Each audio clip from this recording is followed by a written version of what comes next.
If every building in the US reduced their carbon footprint by 1 metric ton of carbon, which is nothing, it would be the equivalent of removing 27 million cars from the road every year. Fits in about a hot air balloon, which I think was like a really interesting way to think about well, how big is that? Trevor Dreyer and Miles Halliday co-founded Carbon Title with one specific goal. If every building was thinking about it, we would reduce by a lot more than 1 metric ton per building. Raising awareness of the cost of carbon in our buildings. Climate change is the biggest challenge of our lifetime. It's estimated that buildings across the world contribute about 40% to total greenhouse gas emissions. The world has been going greener with energy production and being more efficient with how we use it, adding LED lighting, higher insulation standards, and solar panels.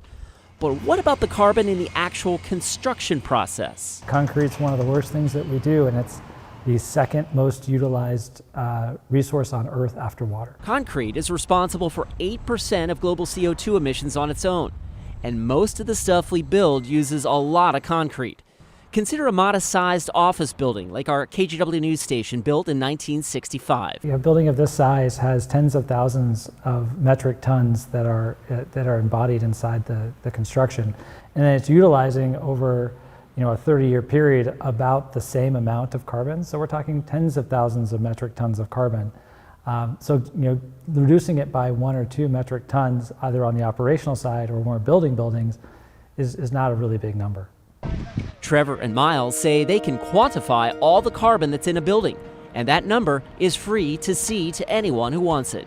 Carbon Title Explorer is a public searchable map of over 100 million buildings in the US, and you can go and find your building, and we will give you something that is like a nutrition label for the building. It shows you the emissions, where they're coming from, how it changes over time, and most importantly, allows the building owner to take action to start reducing the carbon footprint of that building.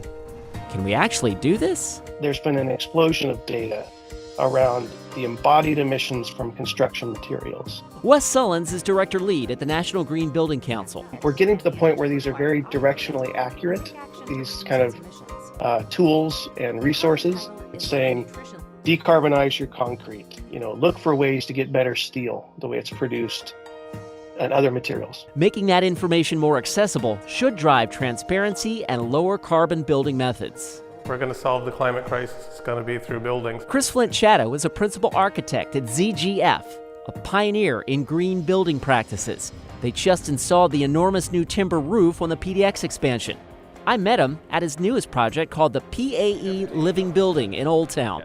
This building uses these deep glulam beams. He likes what Carbon Title is doing, noting it will help drive down costs while increasing local supply of greener building products. And by substituting out cement, which is the most carbon-intensive material, and using waste materials like fly ash or slag, we could still get that cementitious action in our composite structural materials and dramatically reduce carbon footprint without a cost increase.